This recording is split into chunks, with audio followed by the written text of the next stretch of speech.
everybody, Charles for HumbleMechanic.com. Today, we're going behind the wrench with Eric the Car Guy.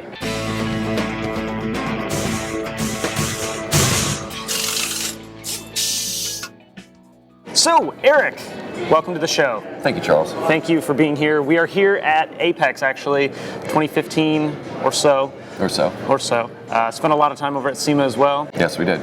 Eric, there's also probably a ton of people watching this, and I think 4 of them may not know who you are. Maybe 4. Maybe 5. Okay, 6. Take 2 seconds or more and tell everybody a little bit about Eric the Car Guy. Eric the Car Guy. Eric the Car Guy started out of desperation. No, seriously, it did, but really it's a show where I try to help people with their auto repair issues. I make videos. In fact, now I'm making more episodic videos. I have my Fairmont project where I'm taking a 1979 Fairmont and I'm trying to basically make it into a fast car that looks like a slow car. People are probably onto it. I mean, it's a 79 drive. And how many videos are going to be on the internet about this? Actually, several. So because they're going to know. Well, I'm kind of using it as a teaching tool to talk about the physics of vehicles and how they work and how to make them go faster. Because you need to understand how they operate first before you modify them. So this is kind of class 102 compared to some of the other earlier Eric the Car Guy. Well, maybe it's more real world application. As opposed to just sitting there and saying, you know, this is how this works and just pointing to stuff. It's like, this is what I try to do in my show is not cut out the bad parts. Even if I do something People wrong. love the bad parts. You know, the bad parts are really where it's at because on a lot of these polished shows and things, they don't really have time to show the bad parts. They don't have the time to show that you spent an hour trying to get that bolt loose. Absolutely. You know, to get it out of there. The bolt just came loose and they cut all that other part out. It just got set on the bench and you're done. Exactly. So it makes for some longer videos sometimes and it can be a struggle and I don't always look good or like I know what I'm doing. You always look good. Well, thank you. Thank you very much for that. And so do you, by the way. You got a great shirt on, by the way. I love this shirt. I can tell stories about the shirt, but not here. Yeah, this is not the venue for that. So let's go back, travel back in time a little bit, and before Eric the Car Guy, you were a technician. Yes. You did the nitty gritty, day to day. Dealership life. Dealership. I also worked in independent shops. Life. I also managed a chain store for a little bit of time, and probably my favorite was the independent shop. I did a lot of side work also. Okay. How did you get started? Did you go to tech school, or were you just self-taught? A little bit of both. Interesting question. In college, I actually went to school for art. So I went to art school. I was broke, like many people in school are, and I was always fixing my cars. It came to a point where I started fixing more than just my cars, I started fixing my friends' cars, at least to some degree. I couldn't finish art school due to strange circumstances, what have you, and I said, you know what, I need a career. I need to do something. I can't just do fries at Wendy's or put chickens on spit at Boston Market. I can't do that anymore. So I said, well, I've got this auto mechanic experience, and it's not going to take forever to get through the program, and I enrolled. And I absolutely loved it. I love that school. I took to it, fish to water, if you will. How much would you say you knew about cars before you went to tech school? Because for me, I went to tech school as well, and I honestly really didn't know crap about fixing cars or any of the engine management or how systems worked, how systems interacted. But how much did you know before you decided to sort of make that leap and make that a career? Somewhat of a subjective question, but I would say... I knew... Eric knew everything. No. Well, that's for Brian. That's the thing. But, yeah, you're welcome. I would say that I was really good with my hands. But as far like you, I didn't understand the systems. I didn't understand that. I didn't know the details. So you could take a part off, put it back on. I mean, that's nuts and bolts stuff. I'm good at nuts and bolts. But that's not necessarily the understanding or obviously the diagnostic skills. Exactly. None of that stuff was there, and school really rounded that out for me and allowed me to take what I was doing with my hands and actually diagnose things and be a lot more effective as a technician.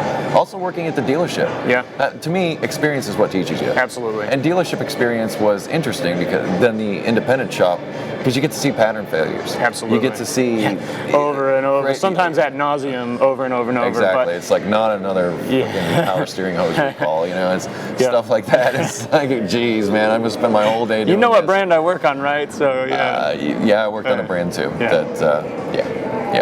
But Okay, so tech school sounds like it was a great experience for you. It was, yeah. And I know you get this question a lot, and I think we've actually had this conversation before. In today's world, if someone wants to get started as a technician, and let's say they were kind of like you and I, where they could take a part off, they could put a part on, but that's the extent of their knowledge, do you think tech school is a good option for a lot of people? I think it's a good option for anybody that wants to get into the field.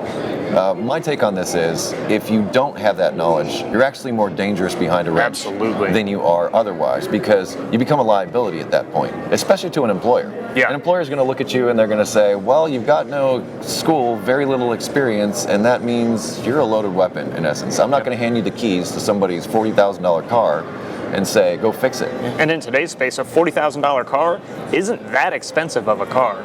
Sad I mean, it is to me. It is to me. I understand, but in the new like car market, that's not $80,000, luxury whatevers that are out there. Exactly. So yeah, I would say that I'm a big proponent of automotive education, one way or another, and it has to be continuing too, because. Well, sure. I mean, when you graduate your program or finish your program, if you're like, all right, I'm done, you're going to last what, 6 months, maybe 3 months. Also, let me add that the automotive education is only part of the equation. The more you do, the more you learn. Sure. Because you can be as book smart as anybody else, but I've witnessed that exact situation. If you're not able to apply that knowledge, you're just standing there scratching your head. I understand everything about electrical theory, but why don't these headlights work?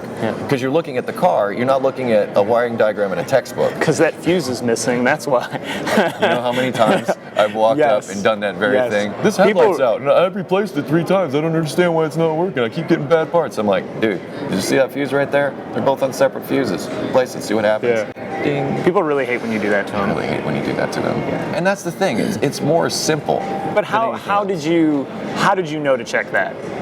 Experience. You had seen it before. You had diagnosed that problem. Well, not so much that problem, but experience had taught me not to overcomplicate things, not to overthink things. And that's something that I think happens a lot when you first get out of school, because your head is full of all this gobbledygook. I need the breakout box, use all this stuff that I used in class that one day to try to figure out why this isn't working.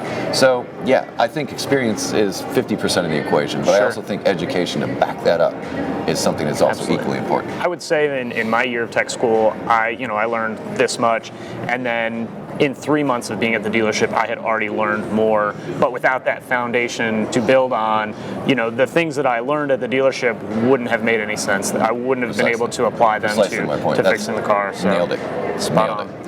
There are, though, a lot of people that say tech school is a waste of time, it's a waste of money. All kinds of people. And I think for some people it is a waste of time, because I remember, I know you graduated with a very small class, mine was considerably different, but I remember there were guys just wasting not only their money, their time, and my time. Well, I'll put it this way, I also went to art school. It's the same thing no matter what school you go to. It's what you put into it that you're going to get out of it. Absolutely. So a lot of people go expecting just because they're there, through osmosis, they're going to get a degree and they're going to know what they're supposed to know. Just because I paid this money and like that. And just hand me the piece of paper. Just hand me the. I showed up sometimes, and I deserve something for that.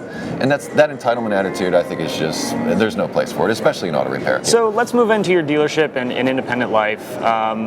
What were some of your favorite jobs to do? At the dealership? Either one. Gravy work, man. Timing belts, pays water the bills. pumps. Yeah, that stuff. I hated warranty work. It's all kinds of paperwork, especially when it's straight time and you have to write a whole book to get a half hour. Yeah. So you just spend 25 minutes. To get the half hour that you spend an hour making the repair on. Exactly. I mean, it's one step forward, 2 steps back. So you get a couple of timing belt water pump jobs that you can knock out in 30 minutes, and you're like, It was for me. It was all about the balance, because I really like that kind of diagnostic work. Oh, so do I. But I also like getting paid for it. Bingo. And I think, some guys come in and say, all I want to do is this diagnostic heavy stuff, and it's really hard to make a paycheck on that. Or then you have the other side of, I only want to do, the gravy work. Well, you're never going to become a better technician if you only do the things you already know how to do. That's true. But as far as diagnostics are concerned, guys like ScannerDanner, they hire themselves out as headhunters. So say there's a shop someplace where they're having a difficult vehicle or something like that, they give him a call. He may just talk to him on the phone, or he may show up in person and do the diagnosis. And in a way, it's more cost effective for a shop to do that, because rather than tying up their techs with something that they're scratching their heads on, they hire somebody like that to come in. So if you were on that level, that you were like Mensa, Einstein, whatever. Or ScannerDanner. Or ScannerDanner. He is Mensa. That dude's He's freaking... Mensa, Einstein, whatever is who I'm talking about. But he understands those systems. He teaches those systems. He practices these things. This is what he does. So it's his specialty. And I think there's a lot of specialization in auto repair. Absolutely. And I think there is a job for somebody like that. And I think they should be well paid. Yeah, they're worth it. They're worth their money. Exactly. If you've got guys scratching their heads for 3 days on something, he can figure out in 2 hours. Yeah, that $600 that you might have to pay him is, you far surpassed the loss. Tying up the space in the bay, and maybe a rental car that you got the customer in. There's all kinds of things. I mean, time is money in any business, especially in the repair business. All right, let's move into your toolbox. What's your brand? Are you a tool snob? I am so fortunate these days to have tools showing up at the shop a lot. So in fact, I have more tools than I can use right now that I have trying out. It's a tough problem to have. It sucks so hard, I'm telling you. As far as what my favorite tools are, it's funny. Electrical work, I bust out my Power Probe a lot. But every time. But not the latest and greatest. I still use my 2. Power Probe 2. I don't know why I do that, but I'm the same way. I've got a rapport with it. Yeah, you know it, you trust it, it's been there for you through thick and thin. And it's not that the other tools are, with the other tools are great, and everything, they're incredible great, tools. Wonderful tools. But for me, I just need to know whether I got power or ground, and if it works, if I put power and ground to it. That's it. I did not know that answer before we did this, and I'm so happy that you said that because I'm the same way. We're like that.